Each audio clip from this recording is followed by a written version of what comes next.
it's Janine and welcome to Back to Basics Weight Loss Surgery channel. I will be your Thursday vlogger this week, and this week our question is something that really needs to be addressed. We've kind of all been talking about it in the weight loss surgery community on YouTube, but we're going to address it on the channel. The question is mental work. How much of your weight loss success has come from your tool or the straight mental game? Explain the process of how growing mentally determined your success. I'm going to be 100% frank with you. I've had surgery now for 5 years. I've been surgically altered for over 5 years. It's all mental.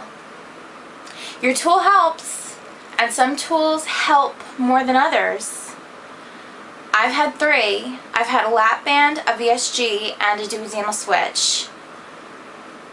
And I can tell you that those 3 tools require different levels of mental work, but I would say the best tool that has helped me, it's an 80-20 game of mental tool.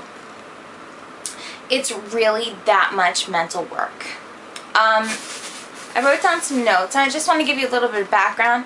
I had a lap band first, and probably the biggest reason why I do not have a lap band anymore, not only did I have problems with it, but I regained quite a bit of weight with the lap band still inside me.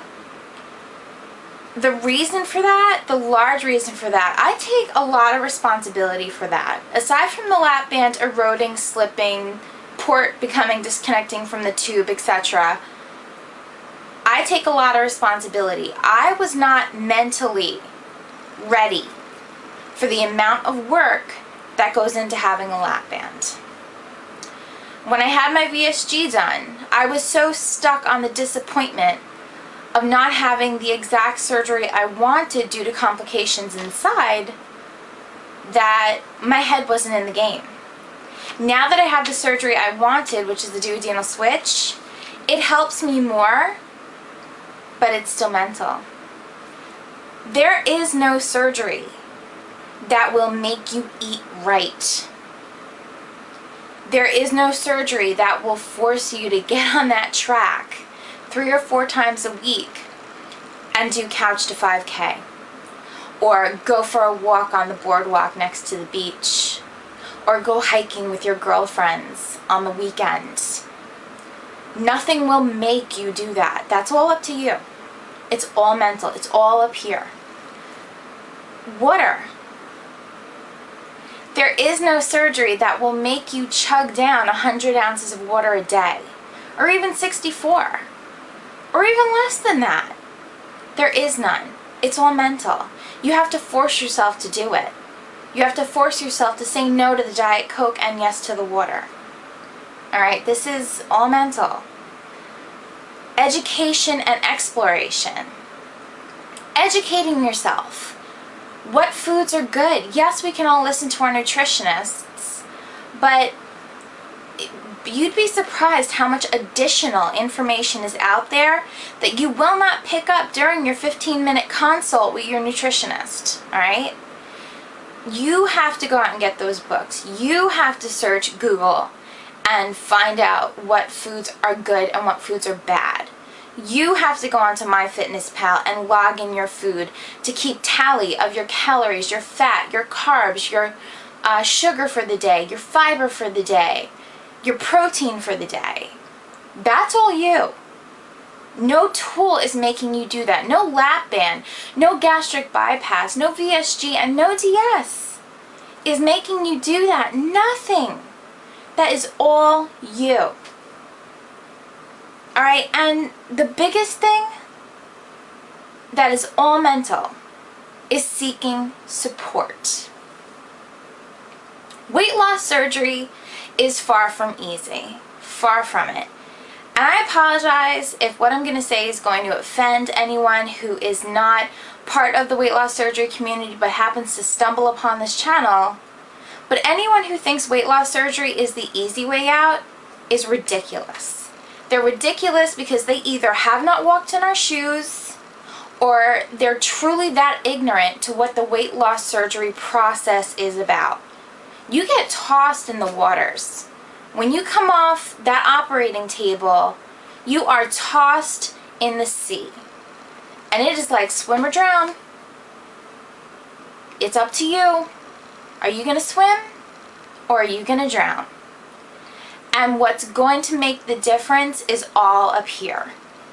It's not the lap band inside you. It's not that you've had, 2/3 or 3/4 of your stomach cut off, or that you've had your intestines rerouted on top of the belly issues.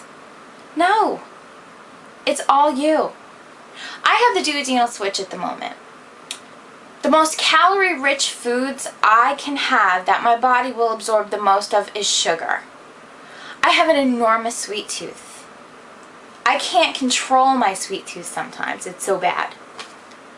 What do you think stops me from eating that candy?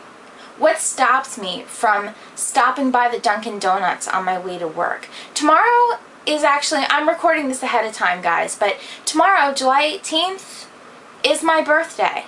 What is going to stop me from stopping by Dunkin' Donuts or Krispy Kreme tomorrow morning and picking up, 24 donuts for everybody in my office to celebrate? What's going to stop me to do that? Here. Nothing else. Nothing. Alright?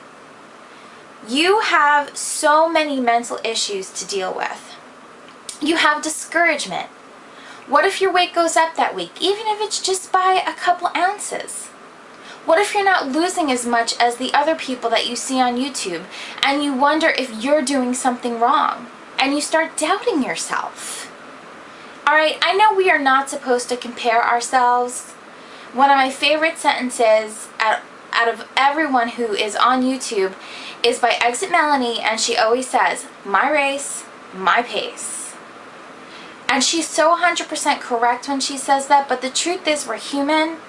We want to know that we're doing good, and it's hard to gauge ourselves unless we compare ourselves to other people. So who do you think is going to take care of all of that, discouragement or disappointment that you're not losing as fast as someone else? It's you. It's your brain. That's it. All right, the shame that you carry around. I know I'm going to put a picture over here. I'm going to put a couple pictures over here. Or maybe on this side. I don't know. I don't know which way I'm pointing. Every time I look at those pictures, or I see someone that I haven't seen in years, because in the industry I work in, we see a lot of vendors, but the vendors only stop by the office maybe once a year when they're visiting. The other day, I had a vendor rep come in and didn't even recognize me. And I have met this man half a dozen times. He didn't even recognize me. And I had to show him my fat pictures to say, "Look, do you remember me now?" And when he looked at them, he said, "Wow." And part of me was elated, because I felt, wow, look how much I accomplished, He didn't even recognize me. I've done so well. And then after that initial enthusiasm wore off, I felt shame. I was ashamed that I let myself get that big. And that I have had to lose 220 plus pounds just to look like a normal person and be socially accepted. Who do you think handles that?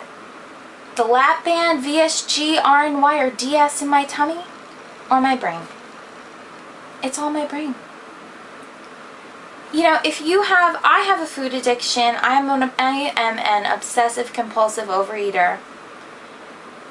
A lot of us have this problem in some way, shape, or form. Whether we're emotional eaters, whether we compulsively overeat, whether we're just addicted to food, whatever it may be. Who battles that? Is that our stomach? Does our bariatric surgeon go in there with boots and a helmet to combat our food addiction for us? No. No. We do it. It's all us. My point in going over all this in this giant list that I'm rambling on about is that it's all mental. Alright? It's not something any surgery can fix for you. It's taken me 5 years to get to this strong place of being surgically altered and realizing that no matter what any bariatric surgeon does to my stomach, whether they band it, hack 2/3 off it, hack 2/3 and reroute my intestines, whatever they want to do to it, go nuts. You could do it till the cows come home. It is not going to change the way I eat. It is not going to make me say no to Burger King and go for just plain old lean protein and vegetables. It is not going to force me to get on that track and run a 5K. No, it's not going to force me to drink water. It's not going to force me to handle my food addiction. It's not going to force me to deal with my disappointment and discouragement in a proper way without leaning toward that giant pack of Oreo cookies. No, it's all me.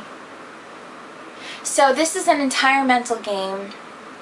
I really hope this was helpful, particularly to pre-ops or people considering weight loss surgery, because I want you to know two things. One, you're never going to be ready mentally. You're never going to be ready. You don't realize how huge of a transition this really is until you've made the transition, until you truly jump off that cliff. You don't know how far up in the air you are. You don't realize how far up you are until you jump off the cliff and you're falling. And then you figure it out.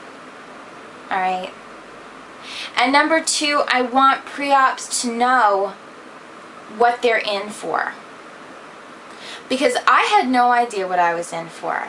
No one in my entire life or friend array ever had weight loss surgery, and never has. I'm the only one out of everyone I know, except for my weight loss surgery friends that I've made post weight loss surgery.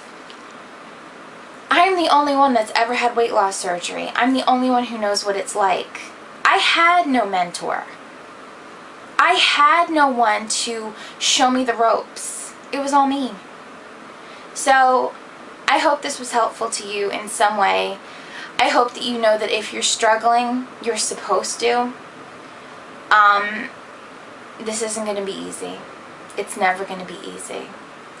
And if you think it's easy, chances are you're doing something wrong. So I love you guys. I will see you next Thursday. I hope you have a fantastic week. And thank you so much for watching Back to Basics Weight Loss Surgery. Bye guys.